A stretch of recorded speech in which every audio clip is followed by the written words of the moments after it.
As with yesterday, we've spent so much time on video calls this year that we've brought you voices from across the network for today. Enjoy the day.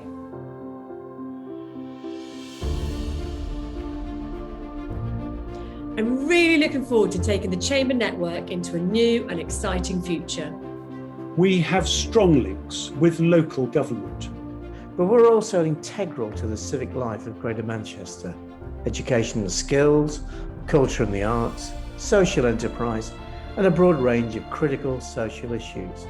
We've successfully campaigned for tariffs on Scotch whisky to be suspended. We have real influence on our national government.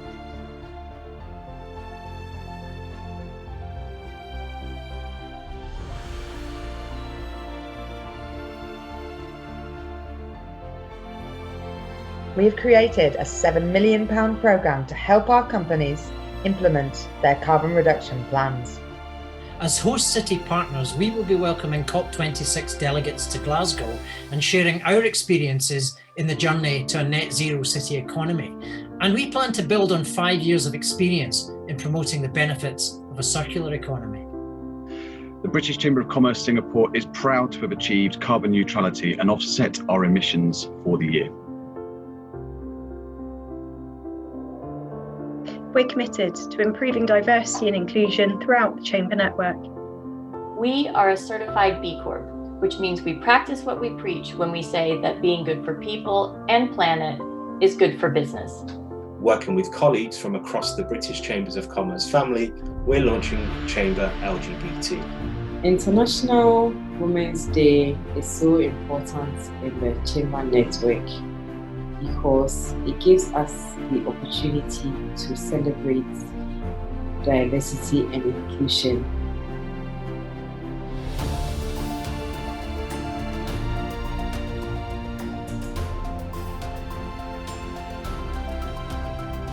We are job sharing the role of Executive Director, which means we bring two sets of skills and knowledge to the table, whilst allowing us both a better work-life balance. Suggesting that many companies are seeing working at home being very much part of their future. Our Next Generation Chamber provides a platform for young, aspiring business professionals in our region.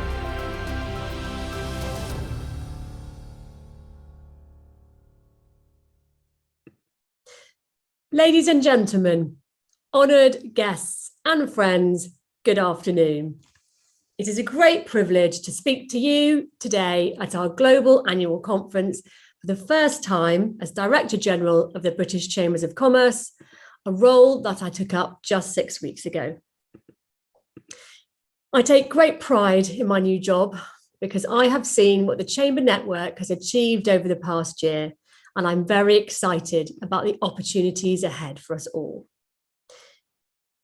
Since we held our last annual conference in March 2020, the world has been turned on its head and businesses have endured some of the toughest trading conditions imaginable. As the Chambers of Commerce, our business is about helping other businesses to succeed. And this crisis has allowed our chambers to do what they do best. Firstly, our 53 chambers across the United Kingdom have incredible local knowledge and networks, and they have used this to provide unparalleled support to businesses in their places through this crisis. Secondly, by working together with the British Chambers of Commerce, we have been able to help shape the policies that have kept us all in business. And lastly, our growing network of 73 and a unique position of strength to grasp global opportunities as we open up again. So, the 2021 challenge, we are at a pivotal moment. Only 3 days ago, it was announced that the full reopening of the economy had been delayed further. This has been a hammer blow for some businesses who will not be able to trade at full capacity, or in some cases at all. But despite the challenges that firms have faced, the rising burden of debt and depleted cash flow, there are signs that firms are beginning to feel more positive about the future. While it may be slow, they can see a route back to full operation where they can start to invest and power the economic recovery. That's why today I am setting out the BCC's recommendations to rapidly rebuild the economy, to not just take this country back to where we started, but to go beyond to a better, greener, more productive future.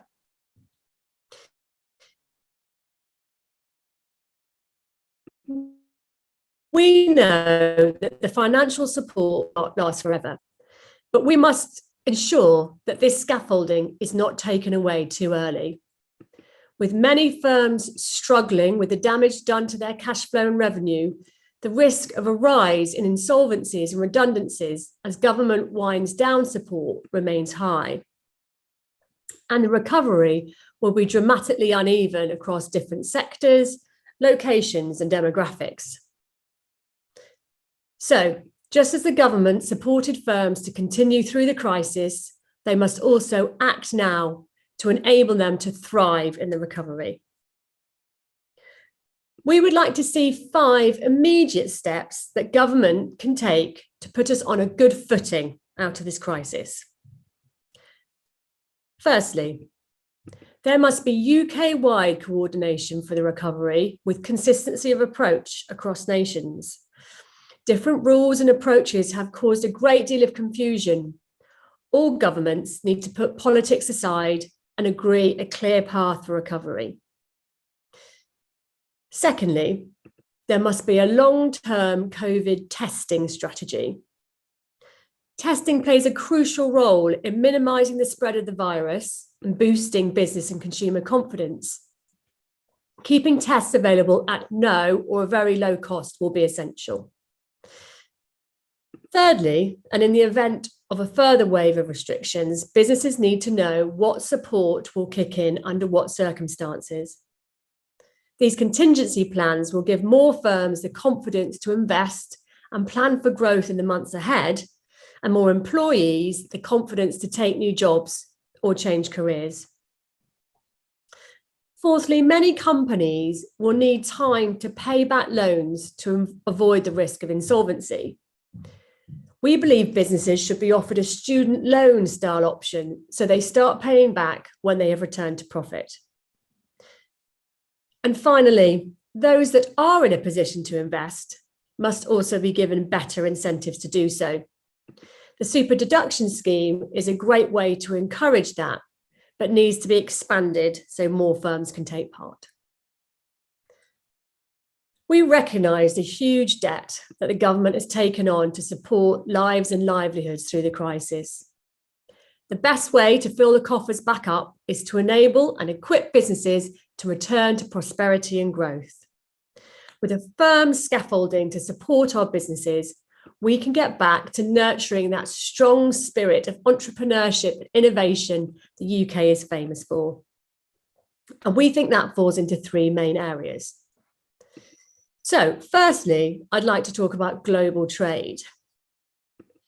The UK must build an ambitious global trade strategy that means forging a new relationship with Europe, as well as looking to open up new markets further afield. And we must seize the opportunities to encourage and support more firms to export across the world.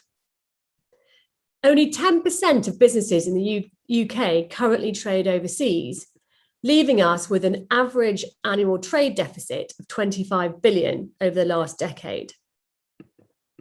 In contrast, around half of chamber members export, and that's because we know how to help them. We provide extensive trade advice, a customs and trade declaration service, and of course we have a global network of 73 international chambers of commerce that can help deliver them into new markets. Imagine what a difference it would make to our economy if we could increase the number of businesses that export from 10% to 20%. And we know from our survey data that internationally active firms are more likely to be innovating and introducing new products, services, and processes than those not working globally. If we are going to truly succeed in our new trading conditions, government and business must work together, shoulder to shoulder. The government must bring together all organisations working in this area, both public and private sector, behind a shared UK trade and investment strategy. And the Chambers of Commerce are uniquely positioned to help identify, support and grow tomorrow's British export powerhouses. Secondly, I'm going to talk about skills. Increased trade and opportunity will mean nothing if businesses can't find the right people with the right skills needed to harness those opportunities. In April this year, our research showed that 1/3 of surveyed businesses are unable to access the skilled individuals they need. So we need to ensure that more young people are equipped with the core skills they need to be successful in work and have greater opportunities to enter a range of professions. I'm delighted about the role the Chamber Network has played in the Kickstart programme. There have been thousands of opportunities created by businesses throughout the UK with the support of their accredited chambers. We need to improve training and develop opportunities and ensure that skills provision is linked to business needs. We hope that the new Skills Accelerator programme will go some way to addressing that challenge. And finally, it's about improving the training and development of people in work. Last month, the Workplace Training and Development Commission report published a series of recommendations for firms and government, setting out what needs to happen to increase levels of training for adults in the workplace and boost business growth and productivity. Ultimately, we need to create a more relevant, joined up and flexible skills system that means the needs of business, wherever they are in the UK, are met both today and tomorrow. And thirdly, the green economy.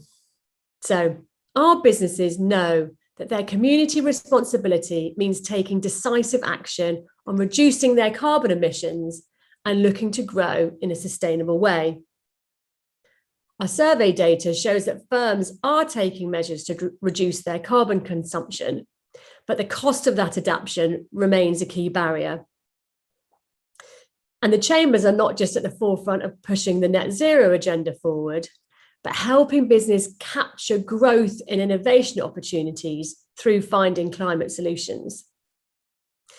As their city prepares to welcome COP26, the Glasgow Chamber of Commerce has launched Climate Chamber to lead on the development of the green and wider circular economy. East Lancashire Chamber of Commerce has created Chamber Low Carbon, a £6 million fund focused on helping businesses improve energy and environmental efficiencies and move to net zero, as well as develop new low carbon technology to get it manufactured and out into the market. And let's not forget that it takes a global effort to tackle the climate challenge. The British Chamber of Commerce in Singapore achieved net zero emissions in 2019 and has established a road to net zero to help businesses in the country progress towards the same goal. We are ambitious about the role UK business communities can play in achieving net zero targets while innovating and developing the ideas and technology that can enable other nations to follow in our footsteps. So let's look beyond. We have weathered the toughest of challenges over the last year.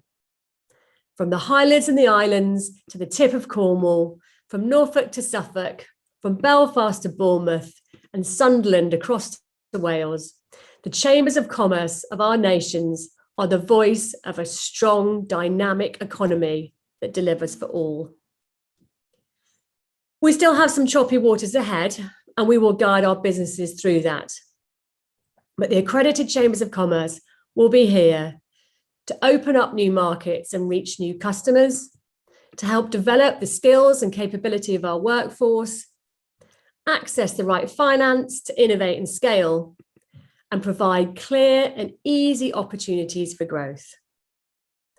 Because we believe that a strong economy and sustainable businesses are a force for good in our communities, our society, and for our planet. Thank you for joining the Global Conference. I hope that you enjoy today and take the opportunities to build the connections that will enable your businesses to grow and thrive. Now, joining me shortly to talk in more detail about the economy is the Right Honourable Ed Miliband MP, Shadow Secretary of State for Business, Energy and Industrial Strategy. But before we get to him, we are going to hear a few thoughts from the Leader of the Opposition, Sir Keir Starmer. Run VT. Good afternoon. Can I start by thanking Shevaun and the British Chamber of Commerce for inviting me to speak to you at your annual conference. And I'd like to thank you for your continued engagement with me, Labour's front bench, and our teams over the past year. As leader of the Labour Party, I'm committed to making this the most pro-business Labour Party ever. So hearing the views of business has been and continues to be useful and really important to me. I'm making the argument for a new partnership between an active state and enterprising business. The next Labour government will be focused on tackling the deep injustices and inequalities across our country. We'll ensure businesses can thrive, create the jobs of the future, and help every region and nation prosper. You don't need me to tell you the challenges faced by business over the past year or so, and that they've been unprecedented. But so many businesses have stepped up by protecting workers during the most difficult of times, providing equipment in the fight against COVID, in helping provide meals for school children when the government refused to do so. The pandemic has shown us the best of Britain, but also it's shown our fragilities too. We're at a fork in the road. The Conservatives want to go back to the economic model that weakened Britain's foundations and left us exposed to the pandemic. Labour wants to take Britain forward to a stronger, more prosperous future. And we want to work with business to deliver the fundamental change we need. That's why Labour has called for a £30 billion green stimulus to create hundreds of thousands of the secure jobs of the future. It's why we've called for investment in skills and to deliver opportunities for young people. It's why we've called for support for business startups. And it's why we've been so critical of the government dragging its feet to support all businesses. The past year has been extremely difficult for business, but the resilience and innovation demonstrated by business communities is inspiring. You've shown resilience and ingenuity. The Labour Party will work with you to create that new partnership between business and the state that our country needs to succeed. I hope you enjoy your next session with Ed and the rest of your conference. Thank you. Hello again. I am pleased to welcome the Shadow Secretary of State for Business, Enterprise and Industrial Strategy, the Right Honourable Ed Miliband MP. Ed was elected MP for Doncaster North in 2005, serving as the Minister for the Third Sector from 2006 and Secretary of State for Energy and Climate Change from 2008. He has served as leader of the Labour Party from 2010 to 2015 and was appointed Shadow Secretary of State for Business, Energy. Welcome, Ed. Ed is no stranger to the Chamber network and enjoys a strong level of engagement with both his local chamber and the wider network through his engagement with the British Chamber of Commerce. So our first conference day was really a reflective one, focused on the unprecedented past 18 months and the impact of the pandemic on business. One thing that is clear from my interactions with the chambers and their members across the nation is that for our sort of economic recovery to work and be meaningful, it's crucial that political leaders recognise the importance of restoring business confidence and working together to grow a more resilient and sustainable future. So, Ed, just looking back for a moment, what would your critique be on the government's performance in terms of how it's responded to business needs in the last 15 months? And when you speak to business, which sectors or groups are you most worried about their future and why? Well, look, first of all, Shevaun, can I just say a big welcome to you in your relatively new role at the BCC. If I may say so, you've made a great start, and I really look forward to working with you. And also, I just want to put on record my thanks to the BCC for all the incredible work that you do both nationally and up and down the country. I obviously see this in Doncaster as a local member of Parliament, but I also have seen it in the last 15 months or so as well in my role as Shadow Business Secretary. So thank you to you. Look, I think the principle here, in terms of your question about the last 15 months, the principle here is that economic support needs to go alongside public health measures. And when that has happened, I think the government has done well. And obviously that's most particularly true in relation to the furlough. The furlough has prevented unemployment arising in the way that we feared it would have done if it hadn't been for that initiative. And I think the Chancellor deserves credit for that, frankly. It was business and trade unions actually who said it was essential, but he did respond and it showed imagination to do it. So that's the sort of good side of the ledger. The bad side of the ledger is when the government is either being slow to have the economic measures kind of go alongside the public health measures or hasn't done them at all. And I've read your remarks this morning and I really concur with them. My strong expectation, and we don't want to ask the impossible of government, but my strong expectation would have been if you put back the lifting of lockdown by at least 4 weeks, then the economic measures need to stay instead, the business rate measures, the furlough contribution being delayed, the grants. And I watched the statement that Rachel Reeves did against Steve Barclay yesterday in the House of Commons, and I felt there was a slight tin ear, really, in understanding that if you're a nightclub business, for example, or if you're in the hospitality sector on the margins or really unable to open because you can't make any profit, if you're now being asked to contribute money to the furlough of your employee when you're not able to open, how is that fair? And I think businesses have been at the front line of this crisis, Shevaun, as you know so well. They've done the right thing. And I think in what I hope is the last mile, we shouldn't be then sort of pulling the plug.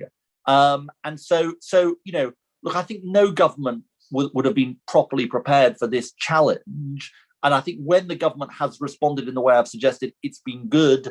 I think, I've been disappointed at points, and also the groups that have been left out, frankly. Yeah. I think we can't ignore the role of company directors who've been left out, the self-employed. So there's been good things, but there have been things that have really fallen short. Yeah, thanks, Ed. As you heard me talk about earlier, we've published a rebuild document with our views on sort of blueprint for economic recovery. If you were business secretary right now, where would you put your energy in terms of recovery in the business environment? I think there's two areas there's obviously lots of areas, Shevaun, that are important, but I think there's two areas that I would pick out. The first is around the climate emergency, because I think we've got to understand the climate emergency as also the source of jobs for us in the future. And I think we're in a global race on this. And I think we're in a global race to manufacture the electric cars here. We're in a global race when it comes to hydrogen. We're in a global race when it comes to offshore wind. There's so many areas where I think for the future of our manufacturing industry, there's just huge opportunities in relation to the climate challenge. But it does require, I think, not just imagination from government, it requires a long-term plan. And a long-term framework. And if you take the issue of, for example, insulating homes, changing the way we heat our homes, changing the way we drive around, I feel like that long-term plan is still work in progress. And it also does require and this is hard at the moment, but I think it's the right thing to do, investment. And it requires public investment to lever in private investment. So if you take the issue of the gigafactories, which we've been campaigning on, we're saying, look, the car manufacturers are telling us in the next 18 months to 2 years, big decisions are going to be made. Government should step up here because we need the gigafactories here, so we manufacture the electric cars here. So first is the climate challenge. Secondly, the agenda around tackling our regional inequalities, which is so important and so necessary, particularly given the crisis, but even before the crisis. We know we've got long-standing issues in this area. I think I'd say a few things on that. First of all, devolution needs to be comprehensive, not piecemeal. And I worry it's still very sort of pick and mix, pick and choose by central government. Secondly, if we're going to talk the language of devolution, we need to be serious about it in practice. And that means devolving decisions about resources, including to regions and local authorities, and crucially having business having a seat at the table. I'm not a fan, and I'm not saying it's only this government that's done it, I'm not a fan of the centralized pots of money, because I don't think that really responds to what local leaders, business leaders are saying is necessary on the ground. If I think about here in Doncaster, it's people on the ground who are going to know what's necessary. It's not Rishi Sunak or indeed a Labour chancellor sitting in Whitehall. And then crucially, and this is very much in your document that you've published today, crucially, this issue of what's the role of SMEs in relation to this agenda. And that's one of the things that the great things about the Chambers is that you are great champions of SMEs. And I think there's so much here where we have work to do. So is and these are questions we're going to be asking in our policy review, is our banking system properly serving the SME sector? How can we reshape procurement so that it properly supports SMEs? I think there's still a lot of work to do in relation to that. Take the issue of Brexit. As you say in your document, Brexit is impacting all businesses in different ways, but it's the SME sector that needs particular support that will find it much harder. So I think for my priorities, it's these two issues, which is the climate challenge, the net zero challenge, turning it into an opportunity and tackling the regional inequalities that we face. Great, thanks, Ed. That's really interesting. And you touched on some of these issues, but there are some challenges in balancing all of those, aren't there? So there's a sort of new demands on the way we're going to live and work, and public transport versus car ownership, and urban, rural, and the different ways we've been using our urban centres through this pandemic, impact on our cities and town centres as people move around in a different way. How do you think we're going to be able to cope with those?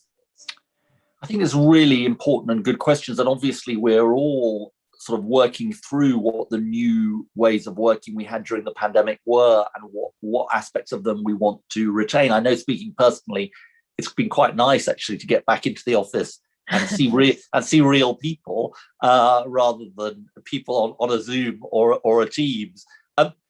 I think that there is something important here, Shevaun, which I think goes to this question of work and family. And I think there are great examples from what businesses are doing. And I think business is trying to learn the lessons of the pandemic. But I think there's a role here for government. One of the things I've been emphasizing recently, and I think we've seen during this crisis, is I think when it comes to family leave when babies are born, when it comes to our childcare system, and I think we've seen this really strongly in the crisis, this is the right, making that system fit for purpose is the right thing to do socially, but it's the right thing economically as well. I still feel that women in particular, mothers, but also fathers, are being held back by, if you like, a sort of 20th century system of family support, and I include sort of care in this, childcare, in the 21st century with 21st century attitudes. And I think business is actually probably ahead of government on this. When you see what some of the pioneering businesses are doing in relation to family leave, for example, I think they're pushing government to go further. And I think putting care at the center of our economic future, not just social care, which is obviously a big part of the ongoing national debate, but universal childcare as well, I think it can be good for our society and good for business too. So I hope that's one of the lessons we learned from the crisis. Yeah, brilliant. Ed, you touched on this earlier, but you obviously work closely with the Doncaster Chamber, and I, new into this role, have been unbelievably impressed about, I understood that the Chambers had this great connection, local connections, but they're really part of their communities and they're networked into the civic organisation. I mean, it's quite amazing. What impresses you about your work with the Chambers?